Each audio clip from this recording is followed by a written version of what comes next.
Day हुआ था। मोहम्मद सोहरावर्दी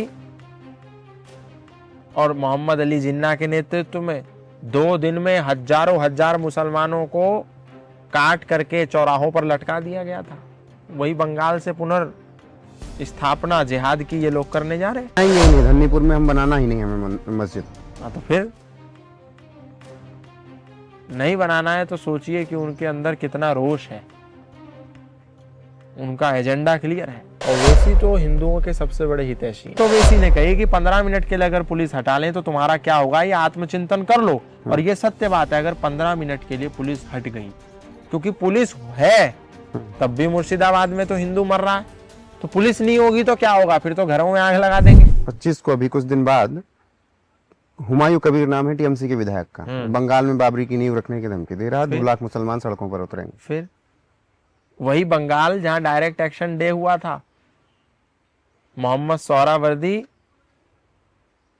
और मोहम्मद अली जिन्ना के नेतृत्व में 2 दिन में हजारों हजार मुसलमानों को काट करके चौराहों पर लटका दिया गया था।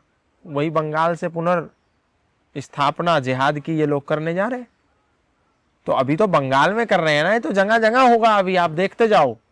तो ये आप हिंदुओं को कैसे समझाएंगे कि कल को अगर जो आज हैं नहीं रहे तो मंदिर भी नहीं हो सकता। अभी तो देखिए, हिंदू जो है एकदम फूल करके मदमस्त है अहंकार में। उसको लग रहा है कि बस राम मंदिर बन गया, पताका फहरा दी प्रधानमंत्री जी ने, चक्रा घुमा दिया, हो गया काम, अब हम लोग जीत गए। ऐसे थोड़ी जीतेंगे। उन लोगों का काम अंडरग्राउंड है। वो लोग ये प्रपंचबाजी में विश्वास नहीं करते हैं।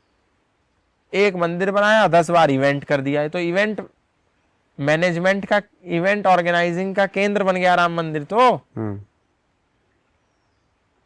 उनका अंडरग्राउंड क्या मकसद है? उनका अंडरग्राउंड पूरा काम चल रहा है। हर 10 किलोमीटर पे एक मदरसा है। हर दिन नए मदरसे की नींव रखी जा रही है। हर मदरसे में हजारों बच्चे अरबी, उर्दू, कुरान की तालीम लेते हैं। हमारे यहाँ कितने बच्चे पढ़ते हैं? हमारे गुरुकुलों की क्या स्थिति है? पिछले 10 साल में मोदी सरकार में कितने नए गुरुकुल खुले और कितने नए मदरसे खुले, लिस्ट निकाल लीजिए।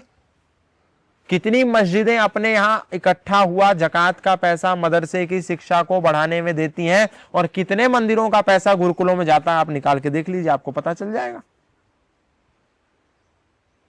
कहीं आपने देखा इस देश में इतने करोड़ों मुसलमान रहते हैं, कहीं उनका इस तरह का इवेंट देखा? वो ये फिजूल खर्ची में विश्वास नहीं करते। उनका एजेंडा अलग है। बाबरी मस्जिद के लिए भी तो पैसा दिया ना, बाबरी मस्जिद के लिए भी तो जमीन दी ना। कहीं इवेंट देख रहे हो आप? किसी को पता भी नहीं है कहाँ बन रही है, कितनी बन गई, कहाँ तक काम पहुंचा। वो तो कह रहे हैं हम बनाएंगे ही नहीं, धन्नीपुर में हम बनाना ही नहीं हमें मस्जिद। हाँ, तो फिर नहीं बनाना है तो सोचिए कि उनके अंदर कितना रोष है। उनका एजेंडा क्लियर है। अभी काम शुरू हुआ कि नहीं हुआ? सत्ता बदलने की देरी है बस। नहीं, मस्जिद का निर्माण का काम नहीं, मस्जिद का निर्माण का कार्य नहीं शुरू हुआ। जमीन उन्होंने ले ली है ना। जमीन भी वो कह रहे हैं कि हमें नहीं चाहिए। सरकार ये अभी एनओसी योगी सरकार ने दी नहीं, क्योंकि फायर ब्रिगेड पहुंचने और एग्जिट और एंट्री का जगह नहीं मिल रही जहां बन रही। तो एनओसी कैंसिल कर दी गई अयोध्या विकास प्राधिकरण द्वारा। तो उसके बाद उन्होंने कहा है कि हम बनाएंगे ही नहीं। अब देखते हैं आगे क्या होता है। तो ये तो एजेंडा है ना, वो तो जानबूझ के वो बनने नहीं देना चाहते हैं योगी जी, इसीलिए शायद ये सब प्रपंच हो रहा है। तो समय समय की बात है, समय बड़ा बलवान है। आज हमारा है। आपने वो जो बात कही कि रोष उनके अंदर कितना है, ये रोष कब फूट कर निकल सकता है? वो तो वही बताएंगे कब फूटेगा।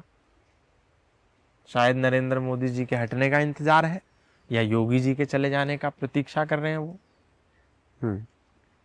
तो कोई तो बचा नहीं सकता है, सबको तो खुद ही बचना पड़ेगा। भाई पाकिस्तान में, कश्मीर में, बंगाल में जब सब घटनाएं घटी तो कोई तो बचाने नहीं आया ना। गृह मंत्री भी था वहीं, प्रधानमंत्री भी था, सब थे। तो कोई बचाने तो नहीं आएगा, सबको तो अपनी रक्षा स्वयं करनी होगी। तो वक्त आ गया है कि शस्त्र के साथ शास्त्र भी हिंदू घरों में हो। शास्त्र के साथ शस्त्र भी हिंदू घरों में। शास्त्र तो है ही नहीं। साथ तो तब हो जब पहले शास्त्र हो।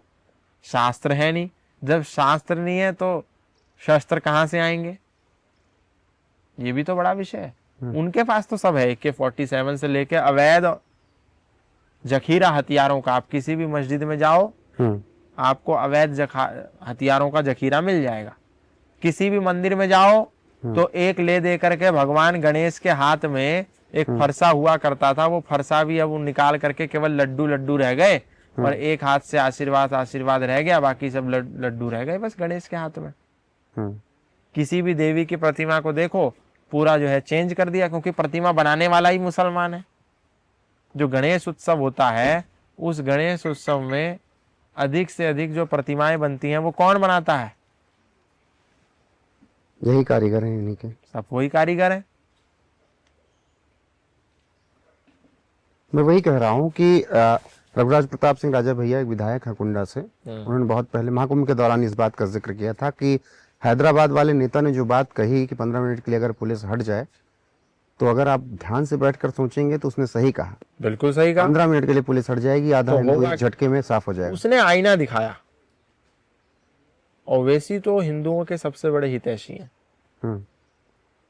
उन्होंने एक आईना दिखाया कि देखिए आपकी परिस्थिति क्या है, आत्मावलोकन कर लीजिए, सेल्फ रियलाइजेशन कर लीजिए, आत्मचिंतन कर लीजिए कि एक बार को अगर 15 मिनट के लिए पुलिस हट गई तो क्या होगा। उसने रिकॉल किया इतिहास को। जैसे सोहरावर्दी जब बंगाल का प्रधानमंत्री हुआ करता था उस समय, और डायरेक्ट एक्शन डे 14 अगस्त 1946 का दिन घोषित हो गया, तो सबसे पहला काम उसने क्या किया? पुलिस को ही तो हटाया था, पुलिस को ही तो छुट्टी पे भेजा था।